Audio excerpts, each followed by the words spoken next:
SSC के द्वारा 2024 में पूछा गया पहला क्वेश्चन है कि निम्न में से किस राज्य में दिन और रात के तापमान में लगभग कोई अंतर नहीं होता।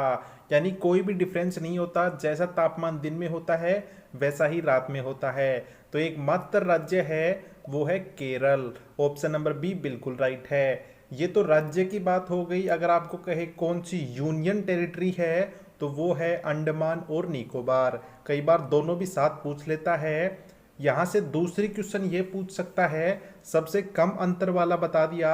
अब ये पूछेगा सबसे ज्यादा डिफरेंस किसके पास होता है, तो वो है दोस्तों थार रेगिस्तान, जहां पे दिन में टेम्परेचर होता है 50 डिग्री और शाम को हो जाता है 15 डिग्री सेल्सियस के आसपास।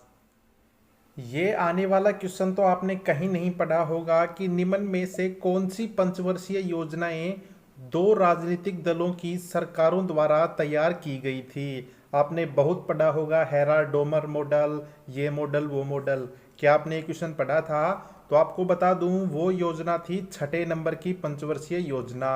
ऑप्शन नंबर 3 बिल्कुल राइट है। सबसे पहले मैं आपको बताता हूं, पांचवी पंचवर्षीय योजना पूरी हो गई थी 1978 में, जो कि 4 साल की थी। उसके बाद में जो जनता पार्टी थी उसने भैया छठी पंचवर्षीय योजना लागू की, लेकिन वो उसको खारिज करना पड़ा कांग्रेस के द्वारा। दूसरी पार्टी आई कांग्रेस, उसने नई पंचवर्षीय योजना लागू की 1980 से लेकर 1985 तक। तो ऑप्शन नंबर सी बिल्कुल राइट हो जाएगा। अब देखो एसएससी का कमाल। आपने बड़े से बड़े गांधी के फैक्ट पढ़े होंगे, लेकिन क्या आपको ये क्वेश्चन पता है कि गांधी जी जब 1915 में भारत आए थे तब उनकी उम्र क्या थी? तो आप जानते हैं 2 अक्टूबर 1869 को गांधी जी का जन्म हुआ था। वैसे राइट आंसर तो 45 साल होगा, लेकिन इसमें ऑप्शन में दिया ही नहीं एसएससी ने, और इसका राइट आंसर माना था 46 साल। ऑप्शन नंबर डी बिल्कुल राइट है। लेकिन अकॉर्डिंग टू मी और विकीपीडिया, आप भी काउंट कर सकते हो कि इनकी उम्र थी 45 साल और 3-4 महीने। ये इसका ऑप्शन नंबर डी बिल्कुल राइट है। नेक्स्ट क्वेश्चन है कि प्राचीन कोणार्क सूर्य मंदिर की मूर्तियों में कौन सा भारतीय शास्त्रीय नृत्य दर्शाया जाता है? अब जो लोग उड़ीसा के होंगे या जिसने यह सूर्य मंदिर देख रखा है, वो तो आसानी से बता देगा कि वो कौन सा नृत्य दर्शाया गया है। वो है ओडिसी। ऑप्शन नंबर 3 बिल्कुल राइट है।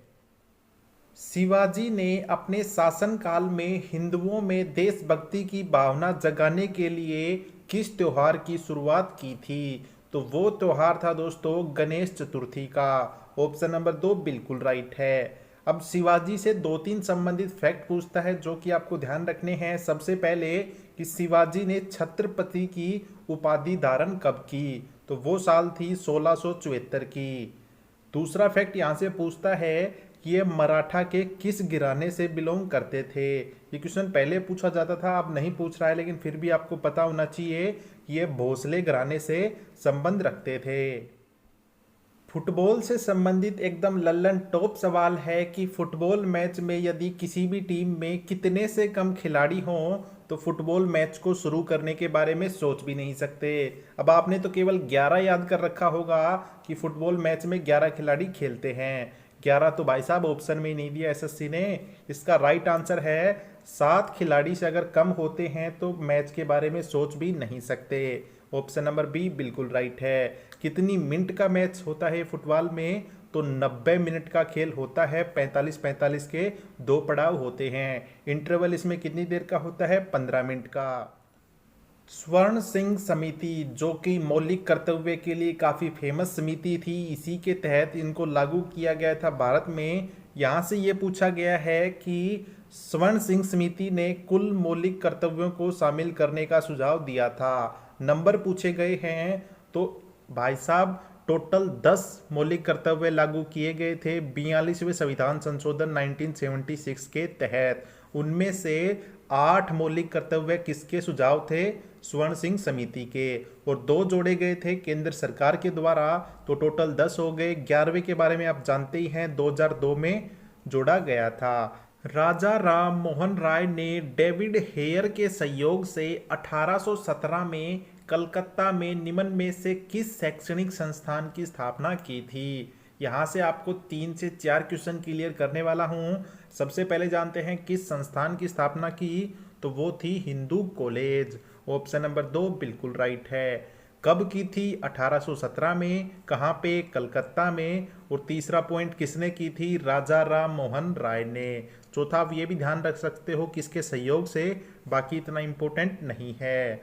नेक्स्ट क्वेश्चन है कि भारत में आधुनिक नृत्य का जनक किसे माना जाता है?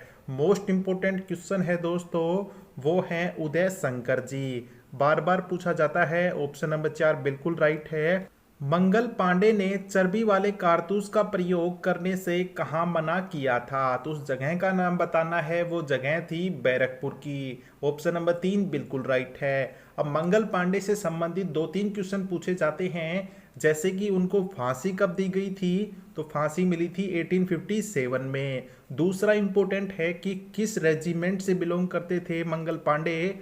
तो 34 नंबर की रेजिमेंट आपको ध्यान रखना है कि 34वीं इन्फेंट्री बंगाल रेजिमेंट से बिलोंग करते थे। नेक्स्ट क्वेश्चन है कि मौसम विज्ञानियों के अनुसार समुद्र तल पर औसत दाब कितना है? तो एवरेज प्रेशर पूछा है सी लेवल पे, वो कितना होता है?